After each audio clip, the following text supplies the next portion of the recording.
រឹកប្រហៀមសំរធម្មជាតិត្រកាលក្រាលក្រប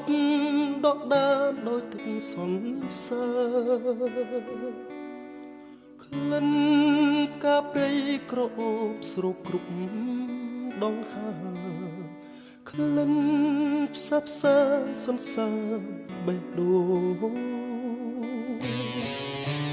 សំភ័រស្រទន់មានលក្ខណៈកាអើយកាសូមសួននួនយល់បំណងក្តីស្រឡាញ់ពេញព្រាដួងចិត្តនៃបង